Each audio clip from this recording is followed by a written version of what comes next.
الحمدللہ رب العالمین الصلاۃ والسلام علی رسولہ الکریم وعلی آلہ وصحبہ اجمعین الی یوم الدین، اما بعد۔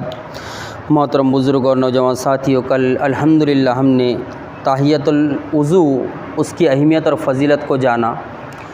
صحابہ اکرام رضوان اللہ علیہم اجمعین کے نزدیک چھوٹی چھوٹی نیکیاں بھی بہت زیادہ اہمیت رکھتی تھی۔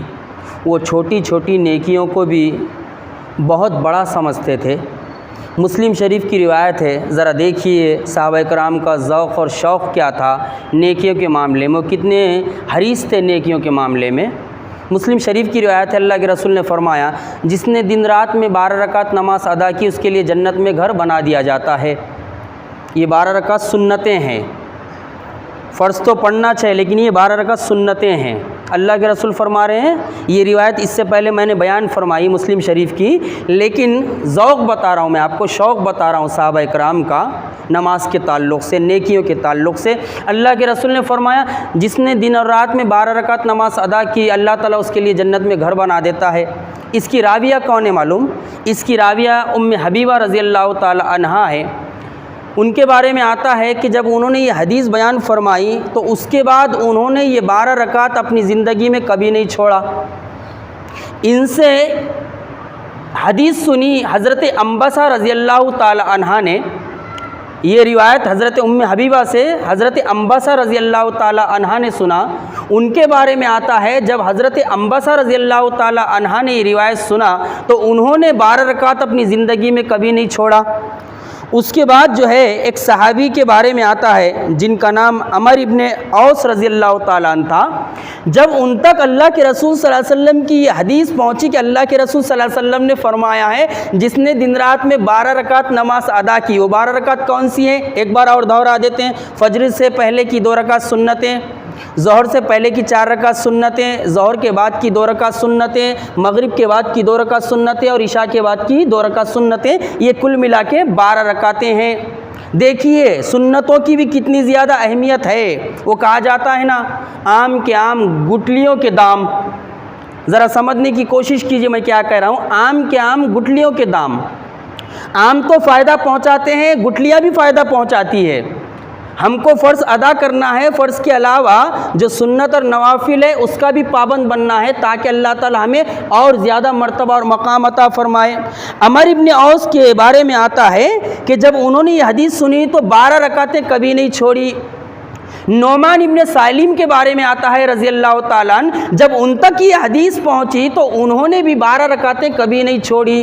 بتانا یہ مقصود ہے کہ صحابہ اکرام نیکیوں کے معاملے میں کتنے حریص تھے اور وہ نیکیوں کو چھوٹا نہیں سمجھتے تھے، حقیر نہیں جانتے تھے، بلکہ چھوٹی سے چھوٹی نیکی کو وہ بڑی سمجھتے تھے اور اس کو کر گزرنے کی کوشش کرتے تھے۔ اسی وجہ سے اللہ رب العالمین نے انہیں اتنا بڑا مرتبہ اور مقام عطا فرمایا ہے۔ آئیے آج ہم تحیۃ المسجد کی فضیلت جان لیتے ہیں ان چند باتوں کے بعد۔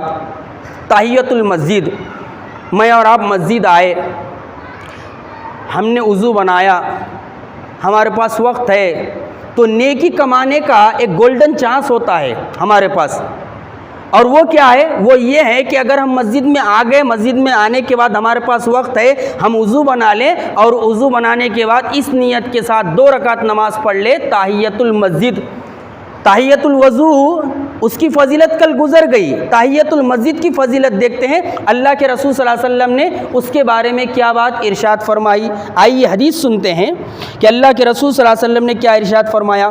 حضرت ابو قتادہ رضی اللہ تعالیٰ عنہ سے روایت ہے، رسول صلی اللہ علیہ وسلم نے فرمایا، جب تم میں سے کوئی شخص مسجد میں آئے، جب تم میں سے کوئی شخص مسجد میں آئے، اس سے پتہ چلتا ہے کہ ہمیں کوشش کرنی چاہیے کہ ہم وقت سے پہلے مسجد میں پہنچے۔ الحمدللہ یہ بہت اچھی بات ہے، اللہ کے بندے بہت سارے وقت سے پہلے پہنچتے ہیں، بہت سارے تو ایسے ہوتے ہیں بیچارے کام وغیرہ میں لگے رہتے ہیں، اس کے باوجود اذان سن کر اپنی دکان وغیرہ بند کر کے آ جاتے ہیں۔ لیکن بہت سارے ایسے بھی ہوتے ہیں جن کے نزدیک صرف فرض کی اہمیت ہوتی ہے، اور بہت سارے معاشرے اور سماج میں ایسے بھی مل جائیں گے جن کے نزدیک فرض کی بھی کوئی اہمیت نہیں ہوتی، جائے کہ وہ نفل اور سنت ادا کرے۔ لیکن دیکھیے اللہ کے رسول کیا فرما رہے ہیں، حضرت ابو قتادہ رضی اللہ تعالیٰ عنہ سے روایت ہے کہ رسول صلی اللہ علیہ وسلم نے فرمایا جب تم میں سے کوئی شخص مسجد میں آئے تو 2 رکعت پڑھے بغیر نہ بیٹھے، 2 رکعت نماز پڑھے بغیر نہ بیٹھے۔ یہ بخاری اور مسلم کی روایت ہے۔ یہ کون سی نماز ہے؟ یہ تحیۃ المسجد ہے۔ مسجد میں داخل ہو گئے اور مسجد میں داخل ہونے کے بعد ہمارے پاس وقت ہے، ہم وضو بنائیں، جیسے کل روایت آئی تھی کہ اچھے طریقے سے جو وضو بنائے گا اور پوری دل جمعی کے ساتھ 2 رکعت تحیۃ الوضو ادا کرے گا تو اللہ تعالیٰ اس کے لیے کیا کرے گا؟ اس کے لیے جنت واجب کر دے گا۔ کل کی روایت میں ہم نے جانا، یہاں آج اللہ کے رسول فرما رہے ہیں کہ تم میں سے اگر کوئی شخص مسجد میں آئے تو 2 رکعت نماز پڑھے بغیر نہ بیٹھے۔ ایک اور روایت سن لیتے ہیں آخر میں، جس سے اور زیادہ اہمیت کا پتہ چل جائے گا۔ حضرت جابر رضی اللہ تعالیٰ عنہ سے روایت ہے کہ میں نے نبی صلی اللہ علیہ وسلم کی خدمت میں حاضر ہوا۔ حضرت جابر رضی اللہ تعالیٰ عنہ فرماتے ہیں میں اللہ کے رسول صلی اللہ علیہ وسلم کی خدمت میں حاضر ہوا، آپ مسجد میں بیٹھے ہوئے تھے، مسجد میں تشریف فرما تھے، تو آپ صلی اللہ علیہ وسلم نے فرمایا، حضرت جابر مسجد نبی میں داخل ہوئے، اللہ کے رسول صلی اللہ علیہ وسلم بیٹھے ہوئے ہیں، سلام کلام کے بعد اللہ کے رسول صلی اللہ علیہ وسلم نے حضرت جابر سے فرمایا 2 رکعتیں پڑھو، اے جابر 2 رکعتیں پڑھو۔ یہ 2 رکعتیں کون سی ہیں؟ یہ 2 رکعتیں ہیں جسے تحیۃ المسجد کہا جاتا ہے۔ اس سے اس بات کا پتہ چلتا ہے کہ اسلام میں فرائض کے ساتھ ساتھ نوافل اور نوافل کے ساتھ ساتھ سنتوں کی بھی بہت زیادہ اہمیت ہے۔ آخری میں یہ بات سن لے، جب نماز کا حساب کتاب ہوگا اور ہمارے فرائض میں گڑبڑی ہوگی، انسان ہے، بھول چوک ہو جاتی، خطا ہو جاتی، کبھی دھیان کدھر چلے جاتا، کبھی وضو صحیح نہیں ہوتا، کبھی نماز درست نہیں ہوتی، اللہ تعالیٰ فرائض کا جب حساب کتاب لے گا تو جب اس کی فرائض میں کمی واقع ہوگی، اس کے فرائض میں نقص ہوگا، تو اللہ تعالیٰ فرشتے سے کہے گا اے میرے فرشتے، یہ جو میرا بندہ ہے جس کے فرائض میں کمی ہے، کیا اس کی فرائض کے علاوہ کوئی اور نماز ہے؟ تو فرشتہ کہے گا ہاں اے اللہ، اس کی فرائض کے علاوہ سنن ہے، نفل نماز ہے، فرائض کے علاوہ توتع ہے، اس نے جو زیادہ نمازیں ادا کی ہے وہ نمازیں ہیں۔ تو اللہ تعالیٰ کہے گا دیکھیے، اس لیے ہمیں موقع اگر ہمارے پاس ہے، ظہر سے پہلے پہنچ گئے 4 رکعت سنت پڑھ لو، موقع نہیں ہے 2 رکعت کی بھی دلیل ہے، 2 رکعت پڑھ لو۔ عصر میں آ گئے میں اور آپ، عصر سے پہلے غیر موقع ہے، اگر نہیں پڑھے تحیۃ الوضو تحیۃ المسجد پڑھ دو 2 رکعت۔ مغرب میں آ گئے، اذان کے بعد بھی 2 رکعت نماز پڑھ سکتے، اس کا بھی حکم ہے۔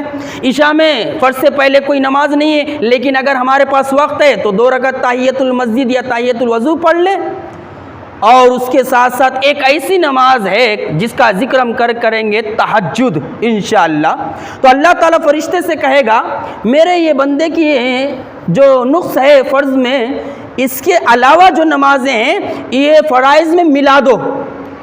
جب وہ نمازیں جو فرض کے علاوہ ہوگی ملا دی جائیں گی تو فرشتہ کہے گا اے اللہ، اس کی نمازیں مکمل ہو گئی، اس کے نماز کا اعمال جو ہے بھر گیا۔ تو اللہ تعالیٰ کہے گا کہ میں نے اس بندے کو بخش دیا۔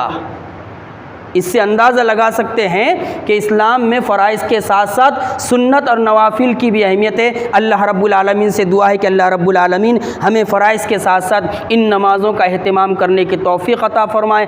رب العالمین جب تک زندہ رکھے، اپنی یاد کے ساتھ زندہ رکھے، اپنی کتاب کے ساتھ زندہ رکھے، ایمان اور اسلام اور توحید پر زندہ رکھے، اور اللہ رب العالمین جب موت دے تو اپنی یاد کے ساتھ موت دے، توحید پر موت دے، اسلام پر موت دے، خیر اور بھلائی پر موت دے۔ ربنا لا تزغ قلوبنا بعد إذ هديتنا وهب لنا من لدنك رحمة إنك أنت الوهاب۔ ربنا لا تؤاخذنا إن نسينا وأخطأنا، ربنا ولا تحمل علينا إصرا كما حملته على الذين من قبلنا، ربنا ولا تحملنا ما لا طاقة لنا به واعف عنا واغفر لنا وارحمنا أنت مولانا فانصرنا على القوم الكافرين رب اجعلني مقيم الصلاة ومن ذريتي ربنا وتقبل دعاء ربنا اصرف عنا عذاب جهنم إن عذابها كان غراما اللهم من أحييته منا فأحيه على الإسلام ومن توفيته منا فتوفوا على الإيمان اللهم اغفر لنا وللمؤمنين والمؤمنات والمسلمين والمسلمات الأحياء منهم والأموات إنك سميع مجيب الدعوات برحمتك يا أرحم الراحمين.